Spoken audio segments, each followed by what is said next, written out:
Welcome to Health, Wellbeing and Lifestyle, where professionals in the field inform, educate and inspire the community to be healthier, more balanced and live the lifestyle they love. And today we have Carolyn Pope in the studio. She's an animal communicator and therapist, and we are going to be talking about the art of animal communication. Welcome, Carolyn. Thank you. It's lovely to be here. Yeah, it's lovely to have you. Now, can anybody communicate with animals? Absolutely. We are all born with the ability to communicate. Communication is telepathics. Tele is distance, pathics is feeling. So essentially it's feeling over a distance. We're all born with the ability. A mother takes her baby into the hospital and says there's something wrong with my baby. The doctors and nurses always listen because most of the time there is. Identical twins, one just knowing what the other's doing, that's been documented throughout history. It's all telepathics. But of course, from the baby's perspective, unless it's actually dying, telepathics really don't get validated. Then the child says its first word, mom or dad or whatever. Everyone makes a fuss. So the child learns verbalizing gets my needs met, telepathics not so much. Then they get that bit older and they might say the pony's got a stomach ache or the dog's got a headache. And often parents will either punish the child for lying or make fun of them. Don't be silly, horses can't talk. So of course you start shutting down on one and building up on the other. And telepathics is like any muscle. You don't use it, you lose it. And how can we communicate with animals? Clear mind, always a good thing. People that meditate, I don't, often find that helpful. Water's really important because you're using your energetic field. It's electromagnetic. Think of the snowy hydro scheme. The more water you drink, the easier it is. As a coffee addict, I really struggled with that in the beginning. But also don't start with your own animals. Start with someone else's because you need to remain detached in order to know what you're getting is from that particular animal and not from yourself. It's like doctors don't treat their own children. Clairvoyants never read for themselves. You need that detachment, particularly when you're starting, and you also need honest feedback so you know whether you're on the right track or not. Do you have any examples of animal communication that you could share? Absolutely. Very first, when I'd read the book, I actually started by reading a book back in the mid-90s called, surprise, surprise, Communicating with Animals by a guy called Arthur Myers, who was a journalist. Went down the horse paddock and the first horse I saw told me it wanted clean water. I looked in the trough, there was nothing there. I spent 2.5 years working every day, giving myself a migraine from hell quite often before I got anything else. And every time that horse walked by me, if he was on the lead rope, he'd plant his feet, stop and eyeball me. I'd love to know what the poor guy was trying to get through. Never got through anything again. One horse I worked with, the owner had called me as the last resort. The horse twice a year would blow up massively with fluid. It was down at the Werribee Vet School. It actually had to have a tracheotomy to keep breathing. That's how much fluid we're talking. They were feeding it bananas by the dozen because they were having to give it so much Frutix or furosemide diuretics to get rid of the fluid that it was losing all its potassium. They were going to euthanize it. Again, this was before internet. She literally pulled out a whole trolley full of vet notes. Started talking with the mare and the first thing she showed me was her foal and then said, problem's been since then. And the owners went, oh my God, she's never come back in season since she had the foal. And then they realised that the twice a year she was having the problem was actually when horses come in season twice a year. And it was when this was happening. A craniosacral therapy session this was before I did it, from the lovely Deb Lee, and a couple of bottles of she oak, the Australian bushflower essence, and the mare never had a problem again. Craniosacral therapy was derived from osteopathy, I think about 35, 40 years ago, but don't quote me on the dates. There was a couple of different people that discovered it, but basically your cranio is your cranium, sacral is your sacrum. The craniosacral rhythm can be felt anywhere on the body. You've got your heart rate, you've got your respiratory rate, you've got your cranial rhythm. CST, as it's called, craniosacral, CST for short, much easier for most people, works on the limbic system in the brain, so the emotional part of the brain. The most pressure you're putting on a body is literally that of a 5-cent piece. And then it's basically that whole doing and non-doing. The body's got its own wisdom. It knows what it needs. And quite often what a practitioner thinks the body needs versus what the body actually needs is a little bit like the Montagues and the Capulets. So you're simply allowing the body to unwind. And that's what I love about it. You'll have physical releases. You'll have emotional releases. Animals can process for 2 to 3 days afterwards. And the results really are profound. And yet it's so gentle you can do it on a newborn. And could you give us some tips on how we can communicate with animals? Think of, for most people, I think they find the proverbial thought bubble, you know, the little cartoon bubbles, putting a thought in there and throwing it at the animal. And whatever you get back first, that very instantaneous, that's communication. Quite often when I'm talking with an animal, the owner will get as far as, did he, do they? I've already got the answer, yes or no, because a thought is instantaneous. Trying to put words to something, particularly if it's an important concept, can take you a second or two. And of course, the thoughts being so instantaneous, it's trust your gut. That's the biggest thing. And whatever comes into your mind first, don't try and do the logical right brain versus left brain argument. You only wind up with a headache. Trust that gut. Whatever you get instantaneously and first is right. Every time. Carolyn, thank you so much for joining us. That was fascinating. If you want more information on Carolyn Pope and the art of animal communication, head to her webpage on our website, healthwellbeingandlifestyle.com.au. Stay with us after the break, another interesting guest with an exciting topic. After the break, breathwork expert and life coach Christine Hart-Savage will be talking about developing emotional intelligence. Stay tuned.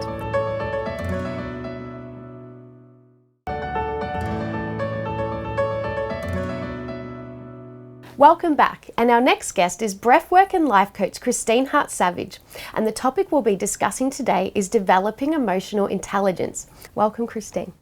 Thank you, Megan. It's great to be back again. Christine, emotional intelligence is a really hot topic at the moment. Could you describe for us what emotional intelligence is? Emotional intelligence is huge, absolutely huge. It's one of those things that we think, what is emotional intelligence? We've got, academic sort of intelligence, IQ, and this is EQ. And I think we have SQ, which is spiritual intelligence as well. So it doesn't matter how much IQ we have. Emotional intelligence is a different thing. So we could be the most intelligent person on earth, but if we don't have emotional intelligence, often our life doesn't flow, it doesn't work, it doesn't go in the direction we want. So emotional intelligence, I'll tell you what it isn't first. And I used to have a lot of the isn't, like a lot of us do. So in my earlier life, I was so sensitive to everything, I was reactive. Now, when we have emotional reactions going on inside us, whether we actually act on them or not, we're charged. So there's this constant feeling of being sucked down the rabbit hole. That emotion that takes us away from being present. We can't see anything clearly when we're in an emotional state, a charged emotional state. And most of us are reactive to that. So we go through life and whatever's happening around us, or maybe a friend makes a comment, or a husband or a wife makes a comment, or a teacher, or whoever it might be, and suddenly we feel this feeling inside and we are gone. We're actually not there anymore. When we're in that is not emotional intelligence. We are lost in an old pattern of behaviour, an old pattern of thinking and feeling. So we want to avoid that sort of thing. So we have to work on healing those deeper layers and bringing our emotional pains and hurts and traumas into balance. Christine, do you think we have our own ability to choose our own personal path? I definitely think we do. And this is something that I did not realise when I was younger. I bounced around, just reacting to whatever life brought into my world. I did not know that we could choose our thoughts. I did not know that thoughts created. I did not know that we could choose to work with our emotional state and bring it into harmony and balance. Yes, I do believe we can choose who we want to be in the world. Most definitely. Do you have any examples you'd like to give us of this? I'll talk about a realisation I had one day. I studied metaphysical science and I love metaphysical science. And I was reading some of the literature and it suddenly occurred to me, wow, I have made such a mess of my life. So all that emotional attachment I had to things and reactions is a lot of life force being wasted on drama, wasted on chaos. And I thought, if I can really choose who I'm going to be in the world and I can change my thoughts and my reactions, I could use that energy and life force to create something wonderful for myself. What if I have the power to do that? So what I did then was look at values. And I thought, well, what are my values? What do I value? And who are the people that I admire in life? And one of them was my grandmother. She is the most beautiful, beautiful, loving lady, my grandmother. I was very close to her. And I thought, what are the qualities that she shows that I like? And she was warm, she was friendly, she was authentic, she was strong, and she laughed a lot. And she was clever. And I thought, I love all of those qualities. I don't know if I have them, but I'm going to choose those qualities and I'm going to actually start bringing them into my life and embodying them. I'm going to choose the values I like and really whittle those down to a few and start to live those values and bring those qualities of those values into my life, to bring them into my being and to live them and to act them out. And one of the thoughts I had, Megan, was if I am choosing to be a certain way in life, is that a lie? Or is it the truth? And I thought, well, is my past and who I've been a lie or the truth? And then I started to think about, well, I've made a bit of a mess of my earlier life. If I can create a new life, one that I like, that is more peaceful and flowing and interactive with people, surely that's the way to go. So I decided that it was a choice. It's a choice to be who we're choosing to be in life. And then having the ability and the commitment to step into those values and embody the qualities of those values. So I started to do that. And I've worked with my mind so much in my life. So one of the things with emotional intelligence is being able to become non-reactive, non-attached to outcomes of things. So to do that, I use my breath a lot in my life to balance myself. Christine, what should the viewers and I do to develop our own emotional intelligence? Really become aware of yourself. Become aware of your thoughts. Become aware of your emotions. Become aware of your actions. And then line those up with the values that you hold dear to you. And try to embody those, the qualities of those values into your life and act those out. So it does take a lot of practice. And one of the things is any time and every time you catch yourself being caught up in some emotion or feeling like, I'm going to get back at that person, that payback sort of energy, catch that. And every time you catch it, don't go crooked yourself. Put your arm up, bend it at the elbow, pat yourself on the back and say, I caught myself. I am moving forward. I am getting it. So we can work in a way that we're kind to ourselves, but we need to be really focused and really committed to making those changes, but it's worth it. because then we design who we're going to be and we can live a really wonderful life by our own life design, by leading ourselves in our life. We become much more emotionally intelligent. Thanks, Christine. That's such fantastic information. If you'd like to know more about developing emotional intelligence or Christine Hart-Savage, go to her webpage on our website, healthwellbeingandlifestyle.com.au. And after the break, we'll have another interesting guest with another interesting topic.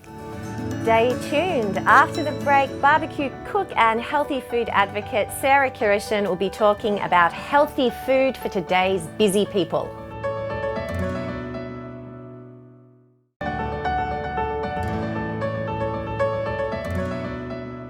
Welcome back to Health, Wellbeing and Lifestyle. We are here again with Sarah Kiryshin, barbecue cook and healthy food advocate, continuing our discussion about healthy food for today's busy people. And Sarah, this looks like you've brought a party into the studio and I can't wait to hear more about it. It looks so delicious. Amazing. Well, this is my favorite, my go-to, my crowd pleaser. When I am doing a barbecue, this is what I get out every single time. It is, I know I go on a lot about making sure that barbecue is always easy, but in this case, it is so quick and so easy, and I've never met someone that doesn't enjoy it. It is just delicious. Please explain what we have here. Okay, so what we have is, I'll talk about these amazing little triangles here. So we've got lamb mince in pita bread in its simplest form. However, me being me, I always like to bam up my meals a little bit. So with the lamb mince, what I do is I pop in some tomatoes, some onion, some Mediterranean and Middle Eastern spices such as sumac, Aleppo peppers. They can be a little hard to get hold of, but we can pop in a few other inspired herbs and spices. So a bit of paprika is amazing in there, some parsley, some garlic. Mince it up, smear it in a pita bread and pop it on the barbecue. It is sublime every single time. Do you cook the mince before you put it in the pita bread? No. So you'd be surprised. It can be a little bit surprising when you do cook it because it cooks so easily. You just kind of get one large pita bread, smear half of it with the raw lamb mince mixture, fold the pita bread over, straight on a barbecue with a bit of oil. Yum. So good. Next to the lamb pitas, we have smashed potatoes. These are, again, a crowd pleaser. They're delicious, and I am a little bit sneaky with this dish. You can exclude it, but I like to baste mine in some butter, and I put a bit of paprika in the butter as well. So it infuses through the potatoes as they're cooking. Just continue to gently baste them with a little bit of that butter. If you want to get really fancy, you can get a few stalks of rosemary and use that to baste the potatoes, and it adds even more flavor again. So the absolute best combination to have with this dish is my loaded yogurt.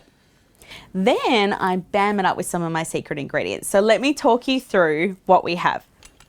Now, lemon. Very simple, very straightforward.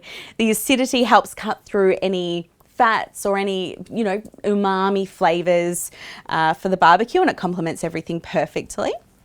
We'll pop that there. So my secret ingredient, people always ask me how I manage to get so much flavor into the food that I cook. Often I use preserved lemons. They're salty, they're super powerful in flavor, and they just make every dish so much more delicious. So I pop in the preserved lemons. I've got some grated garlic here because, hello, garlic makes everything taste better. Then what I have, this is a combination of 3 herbs. Use whatever's handy. This is mint, parsley and oregano. Dill works absolutely spectacularly in this dish as well. You know what? I love it being super herby, so I'm going to put all of those herbs in. and they will soften and they will infuse the flavour of the yogurt as the days go by. So definitely one to keep in the fridge because it only gets better with time. And then 2 other ingredients. You can actually add quite a few ingredients to this yogurt. This is kind of in its most simplest form. I'm also going to add in some sumac. So sumac is like a Middle Eastern berry. And so they dry it out and they grind it up. And I've also just got some salt in there because, again, everything tastes a lot better when we add a bit of salt, doesn't it? And you pretty much add in a little bit of olive oil and mix it around. The longer you leave it, the better, because the flavours will infuse even more. But I'm sure you are going to try this and I'm sure you're going to say it tastes amazing just the way it is. But obviously, as you leave it, it'll just keep getting better. So once you've made your yogurt, grab a pita bread, pop a bit of yogurt on there, straight down the hatch. It's amazing. Would you be able to share with us your best entertaining Barbie tips? Okay, so there's so many ways that you can enjoy a barbecue even more when you are entertaining.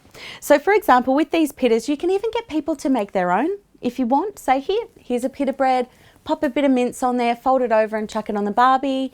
Otherwise, because it's done so quickly, we've got our friends together, we've got food kind of going on and coming off the barbecue, and it becomes quite a communal situation. And people just, trust me, whenever I do these pitas, people always keep kind of strategically coming back to check in if there's any more. But in terms of you cooking it on the barbecue, it's a social thing, it's an active thing. It gets you outside, and as we know, cooking on the barbecue tastes better. So always make sure that you've got your Barbie nice and hot when you're going to put food on there. I always use charcoal. I prefer charcoal cooking. The flavour and the heat distribution is far better. And it seems daunting, but it really is not. It is a very straightforward process. It's almost as simple as lighting a gas barbecue. Honestly, you just put charcoal in a barbecue or a pit, or whatever you can find that's safe. You use fire lighters and put them in amongst the charcoal. I always use natural fire lighters when I am cooking with food or using the fire for cooking with food, because it doesn't taint the taste of the food either. So it's a much better option for you. And then once it's ignited, once the charcoal is white and glowing red, you know you're good to cook. And you will infuse the most incredible flavours into your food every single time. Well, thank you so much again, Sarah. Yeah, I'm looking forward to trying this myself, so I'm excited. My pleasure. If you'd like to learn more about Sarah Kiryshin and healthy food for today's busy people, please visit her webpage on our website at healthwellbeingandlifestyle.com.au. And that's all for today, and we'll see you next week. If you'd like to know more about our show, please like our Facebook page and also subscribe to our YouTube channel.